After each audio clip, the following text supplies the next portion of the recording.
Aujourd'hui, je vais faire un point sur les marchés financiers. Il y a du positif, vous allez voir. Par contre, il y a aussi du négatif. J'en parlerai en fin de vidéo.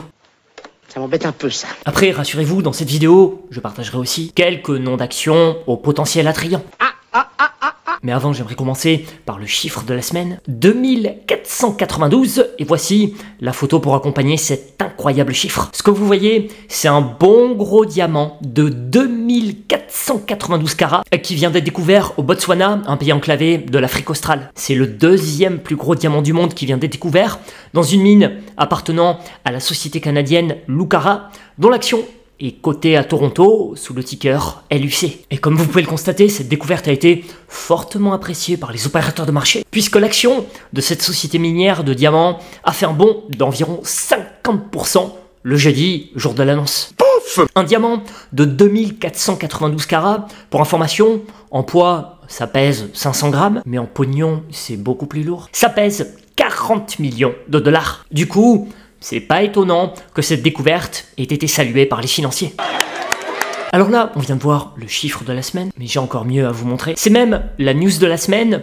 Le président de la Réserve fédérale américaine, Jerome Powell, a confirmé hier une baisse des taux d'intérêt américains dès septembre. J'ai donc bien fait de sortir le popcorn pour regarder son intervention.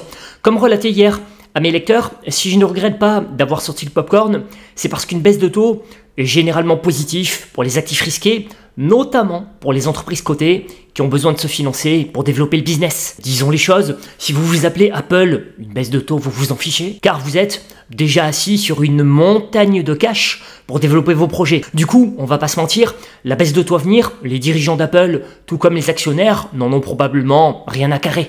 On bat les couilles, un machin chouette... Rien à... En revanche, si vous êtes investi dans une entreprise plus modeste, là, une baisse de taux, c'est clairement une bonne nouvelle. Concrètement, cela veut dire que l'entreprise peut se financer à moindre coût pour développer le business. Du coup, cette baisse de taux, ça devrait notamment profiter aux small et mid cap. D'ailleurs, le Russell 2000, qui est un indice boursier américain à petite capitalisation, a pris vendredi plus 3%. Au passage, si vous faites du stock picking depuis peu, sachez que la catégorie small cap est extrêmement intéressante car c'est une typologie d'action souvent délaissée par les professionnels de la finance puisque la liquidité n'est pas assez importante. Ce qui veut dire qu'en tant que particulier, pour le coup, on peut clairement avoir un avantage sur les gérants de fonds en prenant position sur de belles actions qui ne sont pas trop jouées par les opérateurs de marché. Autre avantage d'intégrer des petites capitalisations à notre patrimoine financier, c'est d'un point de vue fiscal. Je m'explique, lorsque l'action est éligible au PEA, comme c'est une petite capitalisation, elle est également éligible au PEA-PME. Pour les nouveaux, le PEA-PME, c'est un plan d'épargne en actions destiné aux petites et moyennes entreprises qui vous offre les mêmes avantages fiscaux après 5 années de détention que le PEA classique. Pas mal, non? C'est français. Donc concrètement, c'est un levier fiscal en plus pour nous Français, puisque on peut verser 150 000 € sur PEA et 75 000 € supplémentaires sur PEA-PME, soit 225 000 € au total qui peuvent échapper à la flat tax de 30% après 5 années. Ça, c'est intéressant. Un autre avantage des small caps non négligeables, c'est qu'elles ont souvent une capacité d'adaptation plus importante aux phénomènes macroéconomiques versus une grosse cap. Les petites capitalisations européennes sont par exemple moins exposées à la guerre commerciale que nous vivons, contrairement aux grandes capitalisations qui peuvent la subir de plein fouet. Bref, les small caps, c'est vraiment une typologie d'action à ne pas négliger. Pour les sous-sous. J'anticipe la question, en small cap française. Moi, en ce moment, j'ai une petite position sur Katana que j'aime bien, prise en juin dernier suite à la dissolution de l'Assemblée nationale et partagée en temps réel dans cette vidéo YouTube. Au cours actuel me concernant, c'est aujourd'hui une performance de plus 15%. Perf latente, je précise, car j'ai à ce jour pas souhaité acter la plus-value. Sinon, dans la catégorie small cap française, ce que j'aime bien, c'est l'action PEA-PME Assystem, un groupe d'ingénierie et de conseil en innovation qui est, soit dit en passant, un gros acteur de l'ingénierie nucléaire. Et comme le nucléaire, c'est stratégique et très utile, investir sur repli dans un acteur qui a des activités dans le nucléaire peut s'avérer intéressant. Pour les sous-sous. Toujours dans la catégorie small cap française, ce que j'aime bien aussi, c'est l'action PEA-PME Kaufmann & Broad, un bel acteur de l'immobilier français autrefois que je possédais. On cite souvent le nom Nexity lorsqu'on veut se positionner sur de l'immobilier PEA, mais sachez que Kaufmann est également une idée d'action très pertinente. D'ailleurs, Contrairement à Nexity, son cours de bourse a bien tenu, ce qui démontre la qualité fondamentale du dossier. Par ailleurs, Kaufman, ça paie encore un gros dividende. Enfin, pour terminer sur la catégorie small cap française, une autre action PEA-PME que j'aime bien, même si j'ai vendu récemment, c'est Equasens.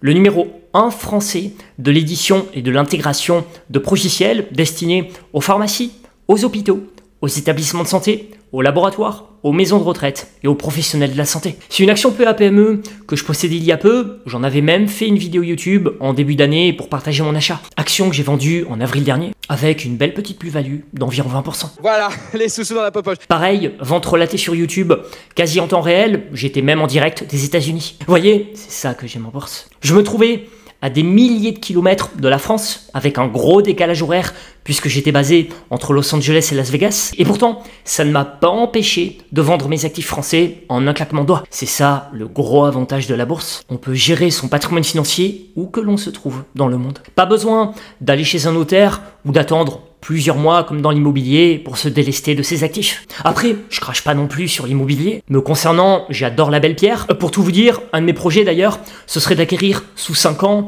une résidence secondaire aux États-Unis. Mais hormis l'achat d'un logement pour jouissance personnelle, je suis pas vraiment dans l'idée de faire de l'investissement locatif. Surtout en France, où la propriété privée n'est plus vraiment respectée. Donc, comme j'ai pas envie de tomber sur un cassos qui refuse de payer le loyer, je préfère me construire un patrimoine financier que je peux gérer d'un claquement de doigts. De toute façon, si vous regardez les personnes qui ont une grosse net worth dans le monde, cette richesse est composée de titres financiers. Et même si on sort du top mondial, c'est pareil. Généralement, les personnes très aisées ont des biens immobiliers pour jouissance personnelle et quasiment tout le reste s'est placé dans des actifs financiers. Actions, obligations, private equity et même crypto pour les plus chauds. Tout ça pour dire qu'il ne faut pas dénigrer les actifs financiers parce que, contrairement à l'immobilier, ce n'est pas palpable. Ceux qui ont énormément d'argent font comme nous, ils achètent des titres financiers. Ce qui prouve bien la cohérence de cette classe d'actifs. Par ailleurs, je rappelle que détenir un titre financier, c'est détenir une réelle part de propriété, c'est vraiment du sérieux. Au contraire, j'ai envie de dire, le fait que ce ne soit pas palpable, contrairement à l'immobilier, c'est une grande force. Exemple concret, en période de guerre,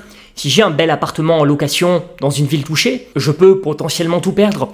Si j'ai pas les moyens d'en avoir plusieurs dans différentes villes, l'investisseur ukrainien ne dira pas le contraire. En revanche, si j'ai, mettons, du papier Air Liquide en portefeuille, qui est l'action PEA favorite des investisseurs français long-termistes, la guerre détruira peut-être une usine ou deux, mais le gros du modèle d'affaires d'Air Liquide sera préservé, donc avec le temps, mon patrimoine ne devrait pas trop être impacté. Surtout qu'en bourse, le temps est notre allié, je vous invite vivement à regarder ma précédente vidéo sur le sujet. Bref, pour refermer la parenthèse de ma vente d'Equasens, c'est ça que j'aime en bourse, je peux piloter mon patrimoine financier où que je sois dans le monde et avec la plus grande facilité. Donc si vous découvrez la bourse depuis peu, sachez que c'est une des meilleures solutions pour construire un solide patrimoine. En devenant riche. Au passage, si vous êtes en recherche d'un compte bourse, vous aurez jusqu'à 100 € de frais de courtage offerts chez DeGiro avec mon lien en description. Alors certes en bourse, vous ne pouvez pas lever de la dette auprès de la banque comme dans l'immobilier. En revanche, c'est une classe d'actifs ultra performante sur le long terme. Et même sur le moyen terme, je vous ai donné un exemple concret dans ma précédente vidéo. Les 3/4 de ma position Apple que j'ai vendue la semaine dernière, ça m'a permis d'apprécier mon capital placé de plus 70% en seulement 2 ans. Après, bien sûr, pour générer ce genre de performance en 2 ans, on est d'accord, il faut tomber au bon moment lors d'une panique de marché. Ce qui m'amène au point central de cette vidéo et à mon alerte de vigilance. Même si cette baisse de taux annoncée par Jerome Powell est une bonne chose pour les actifs risqués, attention à garder de l'argent de côté et à sécuriser quelques copieux gains si vous en avez, comme moi j'ai fait. Car les marchés se projettent toujours sur plusieurs mois et maintenant que les opérateurs de marché ont justement eu ce qu'ils voulaient avec cette annonce de baisse de taux attendue depuis un moment, ils vont commencer à regarder autre chose. Et à la vue de la copieuse valorisation de certaines grosses capitalisations, si économiquement ça ralentissait, ça pourrait entraîner une baisse des marchés et un dégonflement des grosses valorisations. Voilà pourquoi c'est important de sécuriser quelques gains et de ne pas investir tout son excès d'épargne le premier du mois en bourse. Toujours garder de la poudre au sec. Surtout que là, c'est pas tout rose aux US, le marché du travail s'est fortement détérioré, ce qui pourrait déclencher un fort ralentissement économique. Je rappelle que moins de personnes au travail, c'est moins de pouvoir d'achat, et par ricochet, moins de business potentiel pour nos groupes cotés, même pour nos groupes français cotés, largement internationalisés. Après, ne vous méprenez pas dans mes propos, c'est pas pour autant qu'il faut stopper totalement ces investissements. Il y a des opportunités. Dans ma newsletter qui sortira demain, je vous partagerai notamment une dizaine de recommandations acheteuses avec analyse à l'appui, aussi bien sur PEA que compte titre. Mais par contre, même si des opportunités sont présentes, il faut veiller à trouver le juste milieu entre investissement et part d'épargne. Comme ça, si ça monte, on est content puisqu'on est dans le marché. Si ça baisse, on est aussi content car on peut acquérir de nouveaux titres financiers avec notre réserve d'épargne. Et rappelons qu'on est en période électorale aux États-Unis, donc selon les résultats, ça peut aussi tanguer sur certaines actions. N'hésitez pas à partager votre ressenti sur le devenir des marchés. Comme d'hab, je compte sur votre like si vous avez apprécié. Merci pour votre suivi et bon week-end à tous.